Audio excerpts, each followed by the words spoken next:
ভাইদের এখন কিছু বলবো না, যা বলবো আমি বড় অফিস নিয়ে বলবো। এখন আমি মুখ খুলবো না। তৃণমূল নেতা রাজ্জাক খাঁ খুনের ঘটনায় এক বড়সড় মোড়। অবশেষে পুলিশ গ্রেপ্তার করল রাজ্জাকের এক ঘনিষ্ঠ বন্ধুকে। ধৃতের নাম মোফাজ্জেল মোল্লা। পুলিশ সূত্রে জানা গিয়েছে, খুনের দিন ঘটনাস্থলে উপস্থিত ছিলেন মোফাজ্জেল। সিসিটিভি ফুটেজ বিশ্লেষণ করে তাকে শনাক্ত করা হয়। তদন্তে নেমে পুলিশ জানতে পারে, ঘটনার সময় মোফাজ্জেল ঘটনাস্থলে ছিলেন। এরপরেই তাকে দীর্ঘক্ষণ ধরে জিজ্ঞাসাবাদ করা হয়। তার বক্তব্যে একাধিক অসঙ্গতি চোখে পড়ে তদন্তকারীদের। এই সন্দেহ থেকেই তাকে গ্রেপ্তারের সিদ্ধান্ত নেওয়া হয়। তবে মোফাজ্জেল সরাসরি রাজ্জাক খাঁকে খুন করেছেন কিনা, নাকি এই ঘটনার পেছনে অন্য কোনো চক্রান্ত রয়েছে এবং তিনি তাতে সহায়তা করেছেন, সেই বিষয়ে এখনও নিশ্চিত নয় পুলিশ। আপাতত তাকে হেফাজতে নিয়ে জিজ্ঞাসাবাদ চালাচ্ছে পুলিশ। এই ঘটনায় ভাঙড়ে রাজনৈতিক মহলে চাঞ্চল্য ছড়িয়েছে। রাজ্জাক খাঁয়ের পরিবার ও তৃণমূল নেতৃত্ব দ্রুত দোষীদের কঠোর শাস্তির দাবি জানিয়েছেন।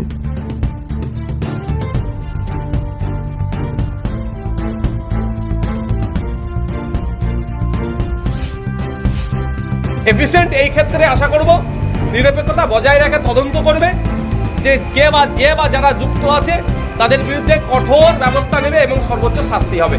আমি একজন ভাঙড়ের জনপ্রতিনিধি হিসাবে আমি বলতে চাই যে প্রয়োজনে তার পরিবার যদি আমার আইনি কোনো সহযোগিতা নিতে চায়, আমি সম্পূর্ণরূপে দিতে প্রস্তুত আছি। আমার কাছে ও আমার বিরোধী দলের নেতা নয়, আমি ওর কাছে ও হচ্ছে রাজ্জাক খাঁ হচ্ছে ভাঙড়ের একজন ভোটার, এটা আমার বড় পরিচয়। যেদিনকে দেখা যায় মৃত্যু হয় সেদিনকে সরকার পিছনে দাঁড়িয়েছিল সেটাই তো বলছি, শুধু মোফাজ্জেল মোল্লা নয়, আরও যে কেউ আছে। আমি এটা বলছি, সঠিক তদন্ত হলে রাইট লেফট ব্যাক ফ্রন্ট যারা দাঁড়িয়ে আছে অনেকে জড়িয়ে আছে এই খুনের সাথে। সঠিক তদন্ত হলে বেরিয়ে আসলো।